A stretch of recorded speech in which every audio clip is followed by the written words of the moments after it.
Halo semua, selamat datang di channel YouTube saya Rizal Zulmi Property. Di video kali ini saya akan membagikan pengalaman saya dalam mengurus roya sertifikat rumah saya secara mandiri ke BPN Badan Pertanahan Nasional setelah sertifikat saya keluar dari bank. Sebelumnya jangan lupa like, subscribe, dan share video ini. Semoga bermanfaat buat teman-teman semua. Jadi ceritanya saya alhamdulillah mendapat rezeki untuk melunasi KPR rumah saya di sebuah bank. Setelah pelunasan pada hari yang ditentukan, singkat cerita saya mengambil dokumen-dokumen legalitas terkait rumah saya tersebut.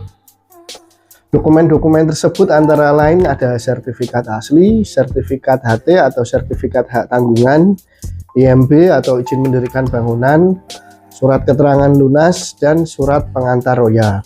Nah, setelah dokumen-dokumen tersebut ada di tangan kita, maka yang harus kita lakukan adalah mengurus roya.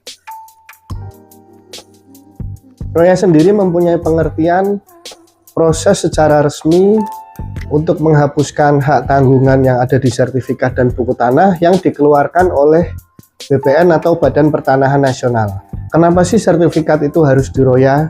Nah, teman-teman bisa lihat contoh sertifikat yang diberi beban hak tanggungan seperti ini.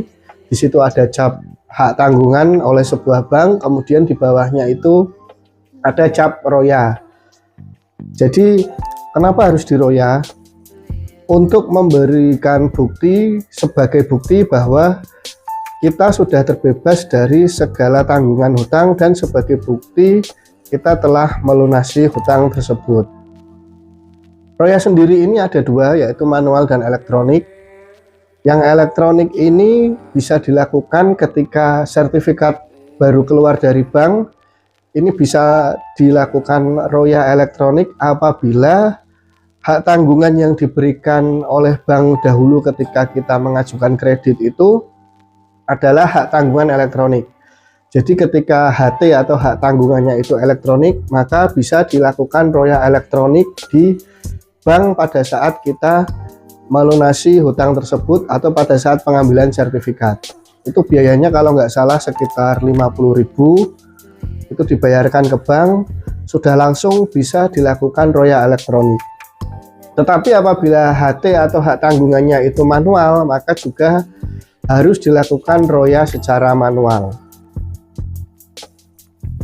Singkat cerita, setelah dokumen-dokumen itu ada di tangan saya langsung menuju ke BPN Kota Semarang untuk mengurus roya sertifikat rumah saya.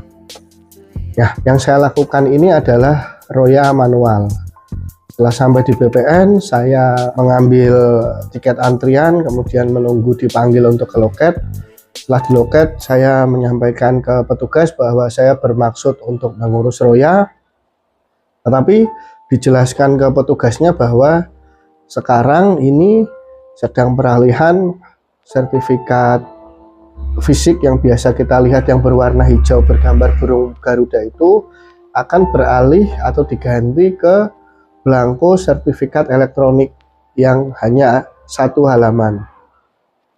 Nah, jadi proses royanya itu harus dilakukan validasi terlebih dahulu.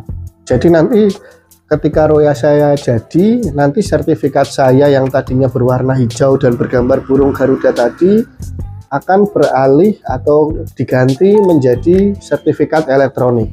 Validasi sendiri mempunyai pengertian mencocokkan data pertanahan, yaitu buku tanah, warta, surat ukur yang tersimpan di Badan Pertanahan Nasional dengan kondisi fisik bidang tanah yang ada di lapangan.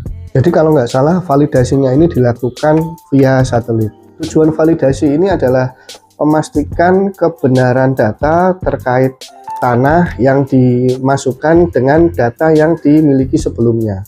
Syarat-syarat validasi sendiri adalah fotokopi KTP, fotokopi PBB terakhir, fotokopi sertifikat, kemudian kita share log secara presisi dan tepat posisi rumah kita di Google Maps. Kemudian share log tadi di Google Maps itu kita capture, kita print, kemudian kita kasih garis tepi bidang tanah atau bidang rumah kita. Kemudian yang terakhir adalah foto tampak depan rumah atau tanah kita itu di print. Nah, itu kira-kira syarat-syarat validasi yang harus dikumpulkan. Untuk biaya validasi sendiri ini gratis alias tidak dikenakan biaya. Dari petugas BPN ini menginformasikan bahwa proses validasi ini sendiri kurang lebih sekitar 2 bulan. Setelah saya mengumpulkan syarat-syarat untuk validasi ini, saya mendapatkan tanda terima dan diinfokan akan dihubungi lewat WA dari Badan Pertanahan Nasional. Ternyata kurang dari 1 bulan saya sudah mendapatkan WA dari BPN bahwa hasil validasi saya sudah bisa diambil dengan membawa tanda terima dan KTP asli.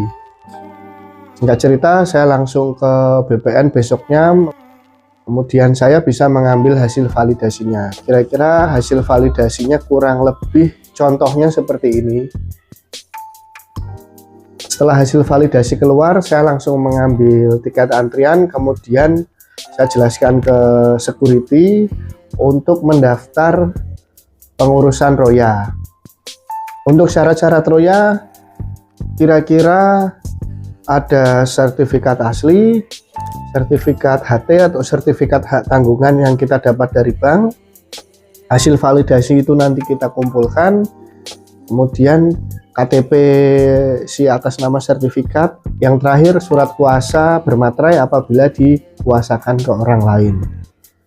Nah, setelah saya sampai loket, saya diminta untuk melakukan pembayaran Roya ke loket yang sudah ditentukan, yaitu besarannya Rp50.000. Setelah membayar, saya mendapatkan tanda terima, kemudian dijelaskan oleh petugas dari BPN bahwa proses Roya kurang lebih sekitar 2 minggu. Tapi ternyata baru 1 minggu saya sudah di WA lagi oleh BPN yang menginfokan bahwa hasil Roya atau sertifikat saya ini sudah jadi, bisa diambil dengan membawa tanda terima dan KTP. Dan kira-kira seperti ini sertifikat yang saya terima dari hasil Roya tadi. Jadi ini sertifikatnya, teman-teman. Jadi dari sertifikat yang berwarna hijau yang berlembar-lembar yang bergambar burung Garuda itu, setelah di Roya itu beralih ke sertifikat. Nah, ini sertifikat itu seperti ini, cuma 1 lembar bolak-balik. Di sini ada stratanya, sertifikat hak milik atau hak bangunan, terus ada NIB, kemudian ada tanda tangan kepala kantor pertanahan, bidang tanahnya lokasi di mana, nama pemegang haknya. Kemudian di belakang sini ada letak bidang tanah, dan ini ada tulisan-tulisan lain ya. Kemudian di sini ada barcode-nya yang nanti bisa di-scan di aplikasi Sentuh Tanahku. Nanti bisa kelihatan peta bidangnya. Nah, lebih seperti ini. Jadi total biaya yang saya keluarkan untuk pengurusan Roya secara mandiri ke kantor pertanahan ini, saya hanya mengeluarkan Rp50.000 saja. Jadi peralihan ke sertifikat elektronik ini membuat perubahan dalam pengurusan Roya ya. Yang tadinya nggak harus ganti belangko dan nggak ada validasi, sekarang ada 2 hal tersebut. Yang saya highlight di sini adalah pelayanan BPN-nya di sini bagus, saya cukup terkesan. Yang saya rasakan dan saya lihat, security-nya itu cukup informatif teman-teman, sangat membantu. Kemudian loketnya itu sekarang banyak sekali, jadi nggak perlu nunggu antri lama. Kemudian di situ ada layar yang berisi informasi atau alur pengurusan terkait legalitas di BPN. Jadi sangat informatif sekali. Ada ruang tunggunya nyaman, ada tempat untuk mengambil kopi dan teh gratis, kemudian ada playground, misalkan mau mengurus sesuatu sambil bawa anak, anaknya bisa main di playground. Kemudian banyak pamflet atau poster yang menginformasikan bahwa pengurusan validasi itu gratis. Tapi tentu saja tidak bisa disamakan dengan pengurusan lewat notaris ya. Kalau lewat notaris sudah pasti ada biaya jasanya. Kira-kira seperti itu. Untuk saran ke Badan Pertanahan Nasional, mungkin durasi prosesnya mungkin lebih bisa dicepatkan lagi atau ditingkatkan lagi. Sertifikat elektronik sendiri ini konon ketika nanti mau ditransaksikan atau dijual belikan, itu nanti ada pengecekan sertifikat. Nah, pengecekan sertifikat ini katanya prosesnya lebih cepat, bisa ditunggu hanya sekitar beberapa menit. Yang saya dengar sih seperti itu. Nah, mungkin teman-teman ada info mengenai itu bisa tulis di kolom komentar. Kira-kira seperti itu pengalaman saya dalam mengurus Roya di BPN secara mandiri. Semoga bermanfaat buat teman-teman dan bisa ada gambaran dalam mengurus Roya secara mandiri. Terima kasih sudah menonton video ini. Jangan lupa tonton juga video saya yang lain.